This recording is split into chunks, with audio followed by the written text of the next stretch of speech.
How sweep it is. The New York Yankees complete the 3-game sweep over the Kansas City Royals with a tightly contested 1-0 victory on Thursday night. The only run of the game coming on a very interesting play in which there's runners on first and second. Paul Goldschmidt hits a ball just over the first baseman's glove that gets kind of bobbled in and out of the glove. Pablo Reyes is coming around second, comes around third on the play, is heading right home. He made the right read, then kind of stumbles, second guesses himself, starts to head back to third, stops again, and then heads for home. And the Royals pitcher makes a little bit of an errant throw that bounces at the plate and allows Pablo Reyes to just sneak into the plate to score in the 8th inning. That was the only run of the game for either team here, as this really was a pitcher's duel in the series finale. Will Warren really strong, 5 2/3 innings, 4 hits, 1 walk, no earned runs, 4 strikeouts, including getting a couple outs after a rain delay briefly broke up his outing. Tim Hill with a scoreless inning in relief. Mark Leiter gets an out, and then a perfect 8th and 9th innings from Jonathan Loaisiga and Devin Williams. Williams getting his 9th save of the year. And it was a really interesting lineup today. Aaron Judge got his first off day of the season. He does come in and strikes out on a controversial call, looking as a pinch hitter in this game. We have found something that Judge can't do, and that is pinch hit. I believe he's now 1 for 18 in his career as a pinch hitter.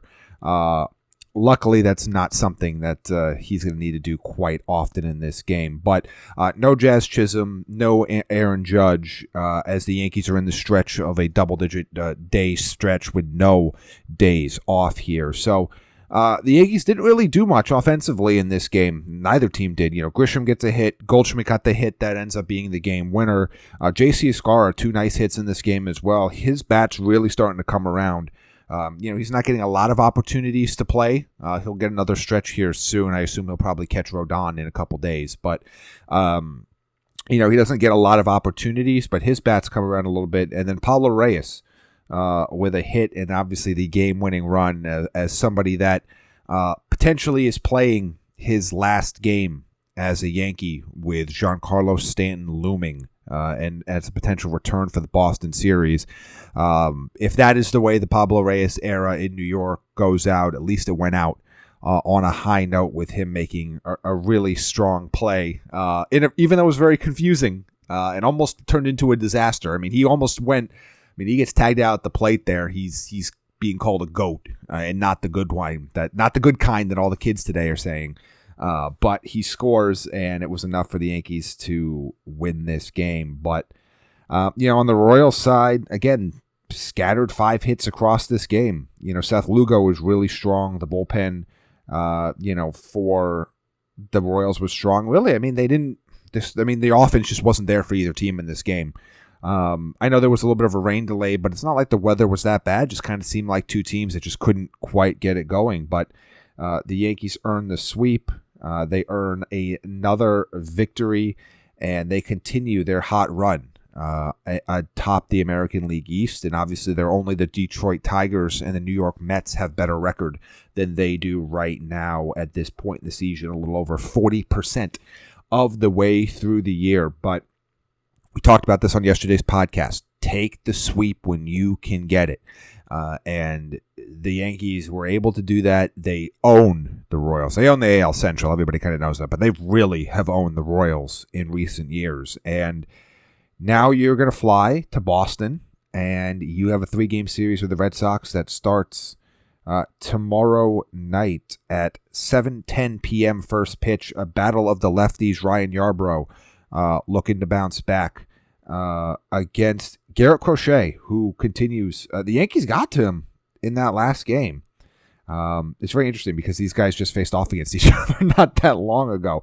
I believe now we've taken a look at this. It was June 7th, right? So 6 days ago we saw this matchup, and 2 guys that were pitching pretty well, and there was a ton of offense scored. So we will see how this game goes. I would expect Jazz Chisholm back in the lineup. Aaron Judge will obviously be in the lineup. I don't know if we'll see Stanton for game 1. He ended up playing. I doubt we were going to see him in this game, even if he comes up in the series, because he played again on Thursday night. So he played 3 days in a row. So I don't expect, even if they decide, yes, he's coming to the big league squad in this series, even though there's a lefty on the mound, I am not. Maybe by the time you hear this is going to sound stupid, but I'm just not anticipating he's going to play. They might call him up, but I don't think he's going to play here on Friday. But keep an eye on him for at some point this weekend. But big series with Boston. Since that series or last week, Boston has been, a little bit, it's been fine. They took 2 of 3 from the Rays. All 3 of the games were close games, but this is kind of an opportunity for the Yankees to bounce back. They took 2 of 3 in your barn. Go take 2 of 3 in theirs. And so we've talked about the matchup for the first one. Carlos Rodon and Hunter Dobbins, the Yankees hater, will be on the mound. That will be the Saturday night game. That'll be the Fox National game.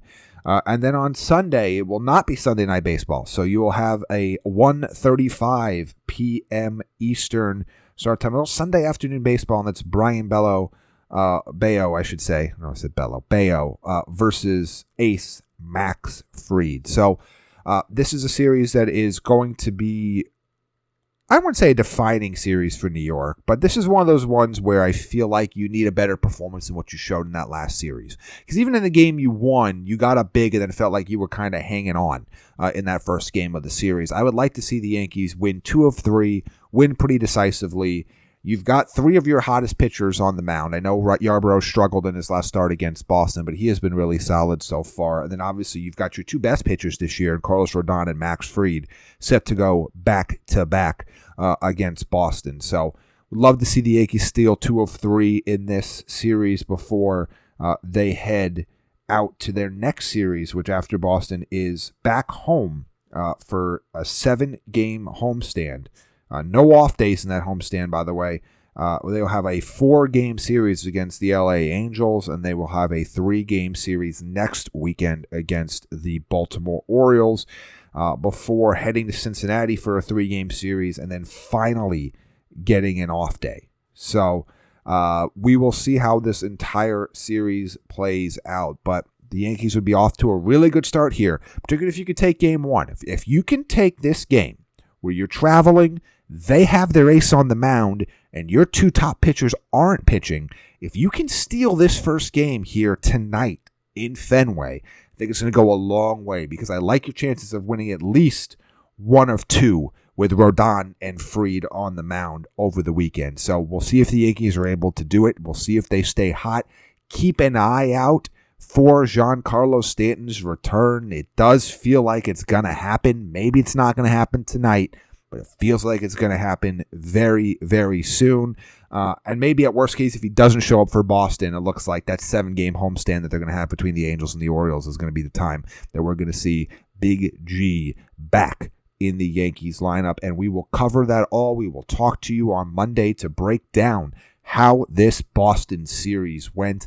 I cannot wait to see how it goes.